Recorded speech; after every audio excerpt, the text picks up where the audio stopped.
أنت عيتلي فاطمة ما صدق فاطمة it's really enlightening that the dad ولي بأباها صومالية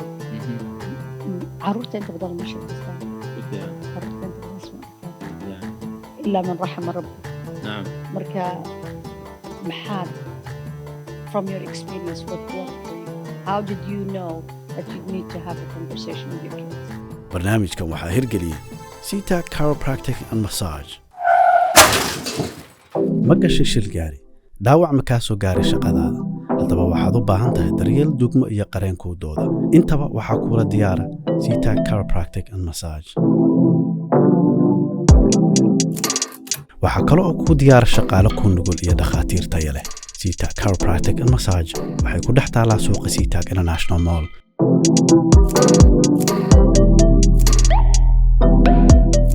waxayna furan yihiin isniin ilaa jimce 9:00 subaxnimo ilaa 6:00 galabnimo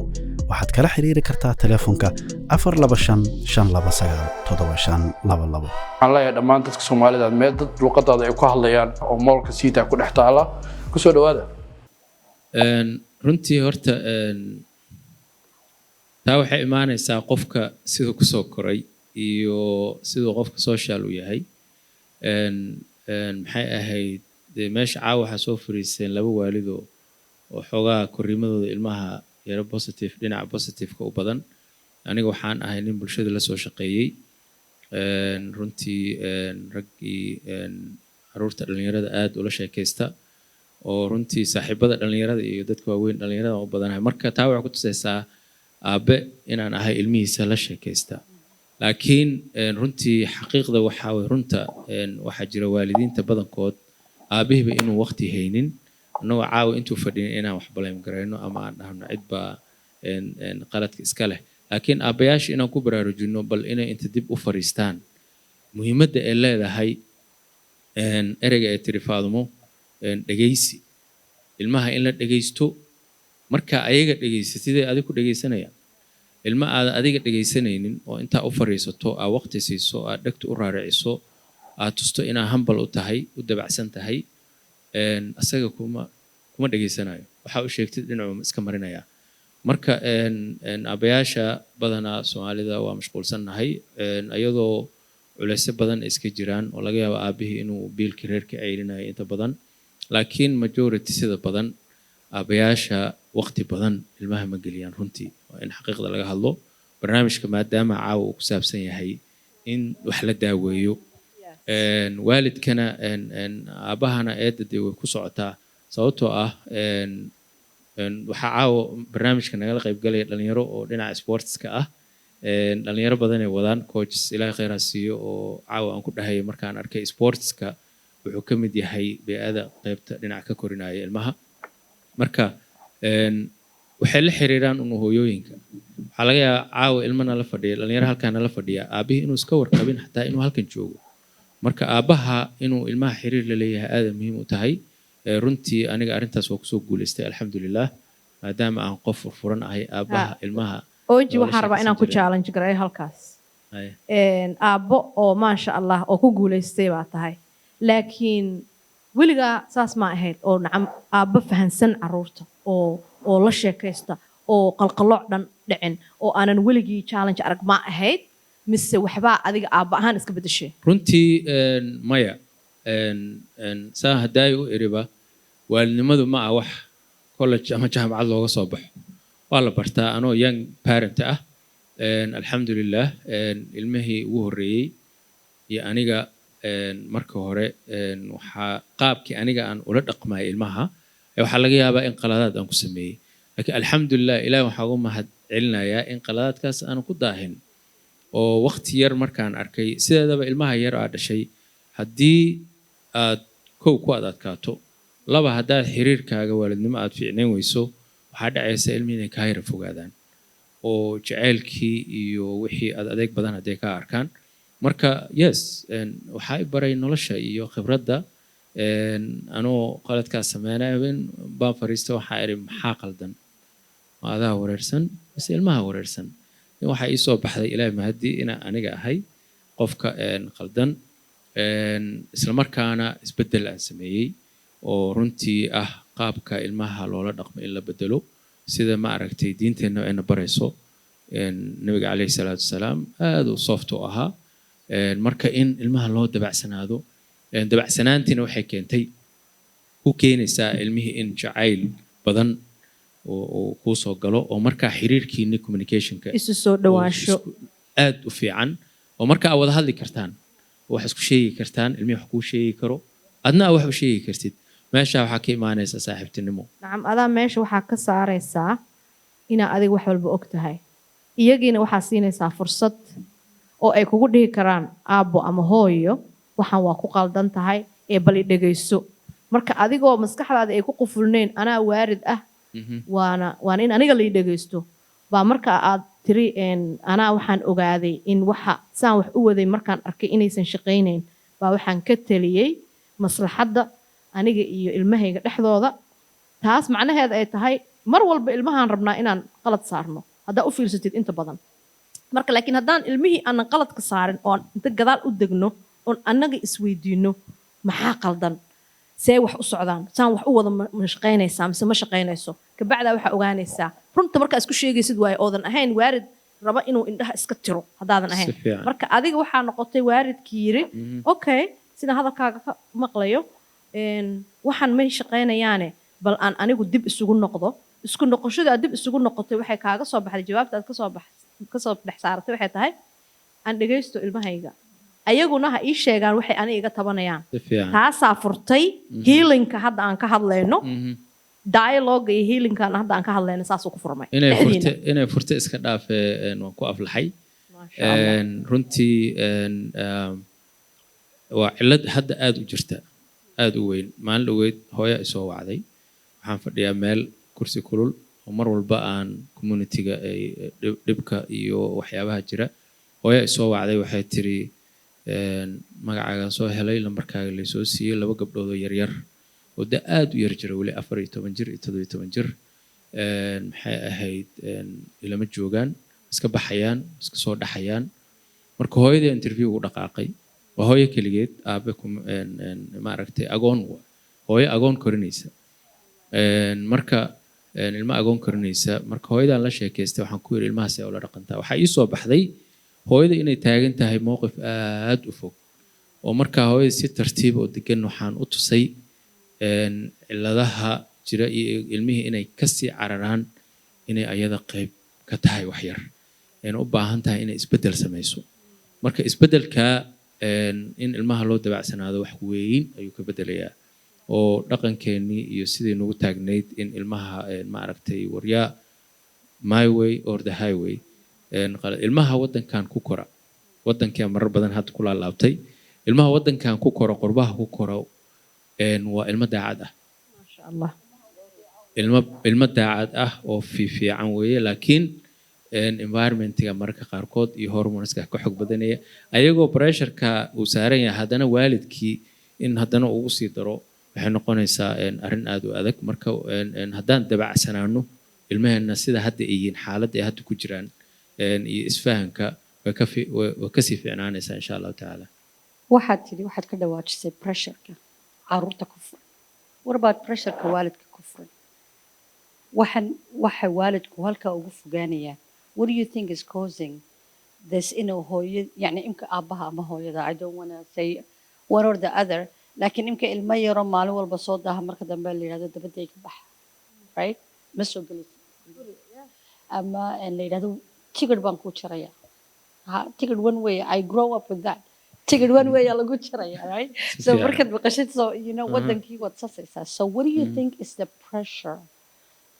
caruurta waan garanaynaa because the environment and the society but what do you think the pressure of si ay caruurta u fahmaan the pressureka hooyada iyo aabbaha ku furan muna wallaahi su-aashaas haddaayna waan yaro taabtay waa ku mahadsantahay inaad soo celisay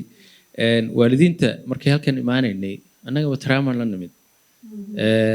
wadankii annagoo markaa ubax soo baxaya ah oo soo markaa indhaha kala qaadnay badankeen inta at least da'deeda ah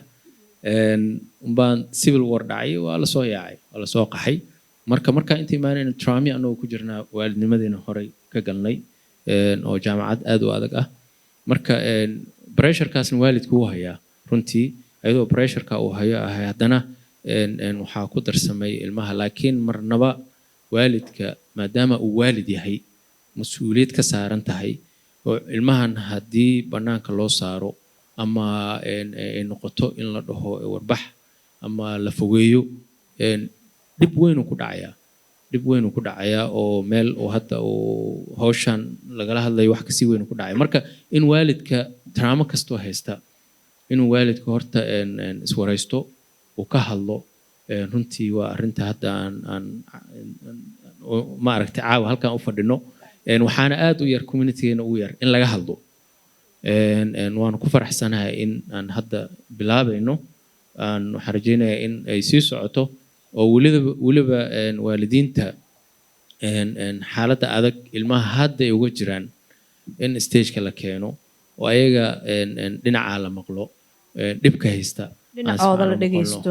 dhinacoodana la dhegeysto dhalinyaradana sidoo kale ayagana haddii jaaniska la siiyo la dhegeysto wax badan ay waalidiinta ka dhihi lahaayeen marka waana laisku dad isla wada koraya oo society isla wada socdaan nahay marka inaan wadno mashruucyadan waalidka aan ku barayno ama aan ku xasuusinayno in ilmaha furaha ilmaha lagu soo jiidan karo lagu soo hanan karo waa in loo dabacsanaado again markaan ka hadlayno as a community waliba communitygeenan ka hadlayno the conversation marka lagu leeyahay dabacsanaantana sheegaysa waa maxay fadhigana sheegaysa waa maxay anaa dhalay anaa keenay anaa leh anaa caruurta u talinaya waa ilmo yar wuxuu caruuru yahay buu yahay waxana waa gaalada shaqadooda maaha diinteena it's not from our culture si fiican dhaqankeena ma aha diinteena ma aha sheeko gaaleed baad wada midaan kuugu daraa intaadan ka jawaabin aan kusii badinayaa inta hadda monitory wax kaloo aan ka fikirayay waxa weeyaan barasharka ka waran oo waalidiinta kale ka saaran gabadhaadii iyo sidana waa la arkayaa wiilkaagii oo timihiisa saa u jaran yihiin halkaa xirtay waxaa la oranayaa balday si u xirxirtay fiir dharkuu xiran yahay nacam barasharkii waalidka ka saarnaa intana kale waalid ah waxaan ku fikirayna markaan aragno wiilkaaga ama gabadhaada maxay oranaysaa hiblaayo about me what is Abdurrahman gonna say abayaasha kale hooyooyinka kale familkayga qoyskayga dariskayga maxay oran doonaan marka ilmihii inaan u eryeynaba maxaa lay oran doonaa haye horta hadda ka hore nin oday yimid dhibaa yara haystay ilmaha xaggooda waxaan ku iri ilmahaaga weligaa waa ku jecelahay ma ku tiri ninkii wejigiisa dhan waaba isbedelaba markaasuu yiri ma cunug xunu aniga aan dhalaa waa ku jecelahay ku dhahaa marka horta meesha aan joogno meel dhow ma aha waxa keenaya waxaasna waa maaragtay in qofkii uu aqoon darri ay hayso xagga fahamka dhulkan aan joogno iyo xagga diintaba inay aqoon darri yar ka hayso marka waalid sidaa dhahaya ilmahayga ma dhahayo ama weligay kuma dhihin aabbo ama oo ku jeclahay aqoon wax badan u baahan yahay marka arrintaas in la bedelo waxay qaadanaysaa waqti maxay ahayd waalidkana in aqoon kororsi badan aniga marar badan aan dhahay cid iga hoos qaadaan waaye si hoosaan u dhahay caawa ku faraxsanahay in ma aragtay aan aaladda ugu fiican aan dadka ku gaari karno social media inaan caawa ka faa'iidaysano mar labaad idin mahad celinaya in waalidiinta conversationka loo badiyo waalidiinta in hadalka loo badiyo waalidiinta in lasoo fariisiyo oo laga hadalsiiyo wax badan aan ka ogaan lahayn tan kale oo bey'ada iyo bulshada iyo maxay ahayd gabadha macnaha wiilkaaga saas halkaasu ka maraya qisooyinka way fiican yihiin maalin meel babliga anoo taagan wiilkayga wiilasheeda mid kamid ah soo galay dhalinyarada aniga hadda haddee guddiga madax banaana ku jiraa laakiin waagaan yaraa Elvis iyo Leon Rich iyo haddaad taqaanaan timaha saasay ugu jirnaan jireen waa lasoo wada maray wax marka wiilkayga yaraa meesha soo istaagay marka nin meeshii akhyaarta meesha taagneed ka mid ahaa anoo taagan buu wiilkayga ku qayliyey wiilkayga timihiisaa weyn like dhalinyaradoo dhan aabihiiba hadda timo ma lehe xoogaa dhagu ka siisan lahaa ma fahanti markaas ku qayliyey anigu waa la taaganahay anigoo xataa taagan aabihii ah ima ixtiraamin wiilkaygu halkaas ugu qayliyey wiilkaygu isoo fiiriyey waa nin haddee tarbiya lagu koriyey markuu isoo fiiriyey waxaan ku idhi ha it's okay macnaha ha ku hadal celin wiilkayga si xushmad lahu u baxay markuu baxay aan ninkii odagaa cashir u dhigay aniga albaabka intaa xirtay waxaan ku idhi darsi aa u baahan tahay magaca macallin uuna watay magaca macallin marka waxaan ku idhi macallimadaada su-aalaha ka taagan sababtoo ah waxaan ku idhi macallinku ilmaha xubuu baraa ma burburiyo marka cunugaa yar hadda dareenkiisa waxa dhibaato ah u geysatay oo aad intaanoo qof waxaa sunno ah qofka markaa rabta inaad wax u sheegto inaad si khaas ah tartiib ugu soo jiito u nasteexayso laakiin in aad waryaa marka dhalinyarada hadda haddee marka arrintaas ma sii gelgeli karno laakiin bey-adina way jirtaa marka waxay la tahay moor aan ka hadalno in maaragtay aan ogaan maaragtay messageka uu dadka gaari doono iyo in dadka lagu celceliyo hadalkaas in dhalinyarada maxay ahayd loo ogolaado inay bey-ada ama society-ga ay dhex joogi karaan cunuga asoo madaxiisa qayb ka yihiin asoo timihiisa weyn asagoo maaragtay stylkiisa iska wata inuu dhex joogi karo oo aan la tusaynin wax haba yaraatee bal la soo dhawaysto ma hadday timaha u jirtaan mid heesaa ah u jirto waa ku dhex nool yihiin bay aday laakiin ka waran Soomaaliya salkeeda adoo jooga ayaa Elvis oo weliga arag filim ka daawanin oo laga yaabo inaad TV-ga ku aragtay laakiin wadan uu ku nool yahay xataa luqaddu ku heesay aadan aqoonin ayaa ka waran ma garayn jirtay